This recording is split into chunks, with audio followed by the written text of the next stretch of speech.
Përshëndetje, miqtë mi.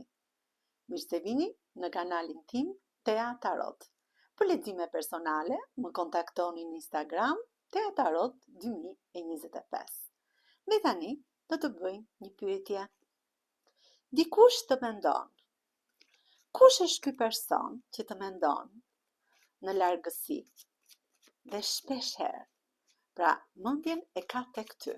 Kush është ky person? Do ta zbuloj me anë të letrave tarot, me anë të shenjave të skopit dhe me anë të gërmave të alfabetit. Ky person është një person që është larg, pra jeton larg.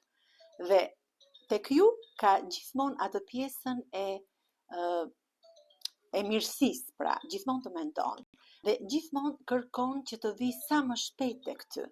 Pra të ketë atë pjesën e mendimit që do të vi shumë shpejt. Dhe ky lajm tregon, ky ushtari i shpatës tregon që ky person vjen shumë shpejt drejt teje. Me këtë mesazh, ky princ i shkopinjve tregon mesazhin që vjen shumë shpejt tek ju. Të mendon dhe gjithmonë kërkon që të bëj këtë udhëtim lumturie për të ardhur drejt teje.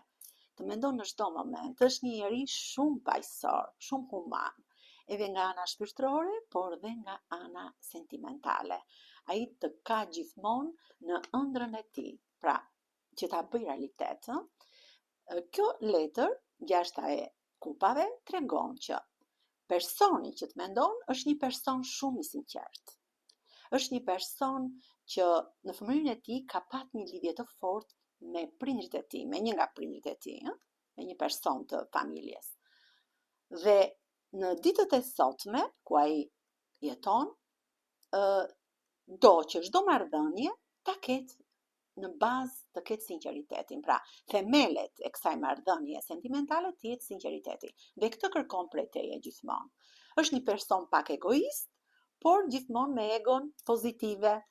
Treshi i kupave më tregon që shumë shpejt mendimet e tij do të bëhen realitet, e ai do të vi drejt jush dhe do të festoni bashk këtë gëzim të madh, këtë bashkim midis njëri tjetrit. Me kjo energji, me kë shenjë të horoskopit, me binjake, me birgjëreshën, peshoren, me gaforen,